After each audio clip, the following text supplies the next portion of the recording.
before I talk about Windham, Eric Bergman, running in Clinton, is an impressive candidate that deserves support from around the state. I worked with Eric while he was on Charter Revision Commission. Paragraph by paragraph, we're going through things for next week's agenda. The guy was working. I was helping him, but the guy was looking forward, not just responding to, oh my gosh, I'm in a meeting and they're going to vote soon, what do I do? Well, you know, work a week ahead, of course. And so I was very impressed with his degree of seriousness, and I think that really made a difference. In Windham, we've run for Registrar of Voters as a way to build the party. We haven't won yet, but we've run 4 times, and we're going to run a 5th time, is my guess, because it tends to build seriousness when you're doing the work rather than seeking the glory. And so we have found in Windham that if you step up and sit on the commissions, so we dominate the Energy Commission, we're pretty impressive on Conservation Commission. My wife's been on Planning and Zoning for 22 years. If you do the work, it helps. This year, we were slow getting started. Everyone's a little exhausted, and we're overwhelmed in my town with, lack of money, boring stuff like that. And then we got a forensic report that the Board of Ed had basically been spending money on, good stuff like teachers and program and the kids. But unfortunately, they spent more than there was money to spend. And then they basically tried to hide that by taking money out of retirement funds, health insurance funds, the general fund. And when we got the forensic report back, they basically said, you better look at IT purchases as well. And by the way, the town's doing the same thing.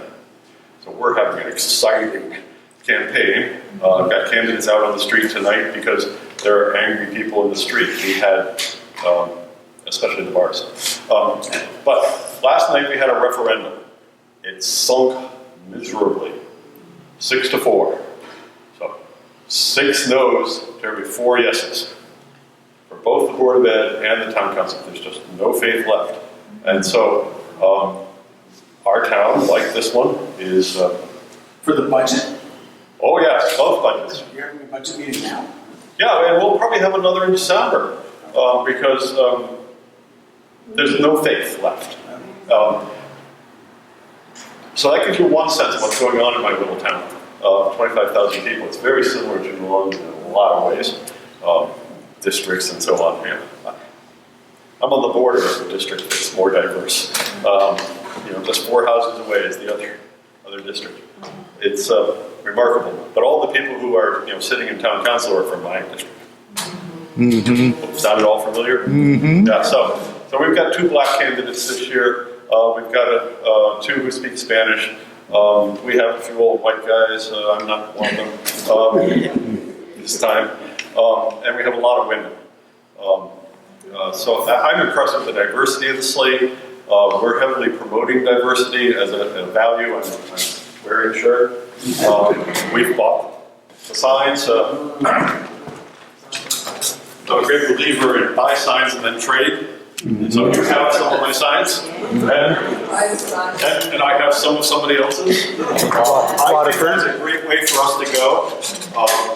I like these message signs. I've been using them sort of as a totem pole arrangement in my windows. So we stack them. So you mean they're reusable? Yeah, that's the concept. And when we have candidates, we've drifted away from this style. I like the cardboard, don't get me wrong. But one thing I like about plasticware is if I have 2 candidates running for Board of Ed, as I do this year, candidate 1, Board of Ed, candidate 2. Now, you know how the future goes. These 2 candidates are not unlikely to both run for Board of Ed ever again. That doesn't mean I couldn't take a raise. And so I cut signs into little pieces that have key words and then stack them. So if you come to our town, you'll see that I have a totem pole of signs in our glassware that just sort of stack up this year's candidates and this year's messages. So I have my transgender candidate with a respect for diversity stuck in the middle, next to my gay candidate. And then over on the other side, I've got ecological wisdom with the old white guy. So we got we got a lot of stuff going on. We're working closely with NAACP. Michelle's visited us. Peter's been, they love you, Peter.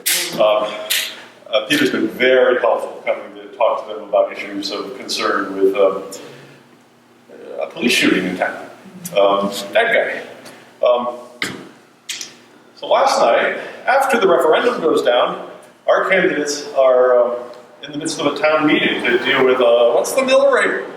And gee, could we have a civilian police review board? Because, you know, like, we're shooting people and not telling us about it.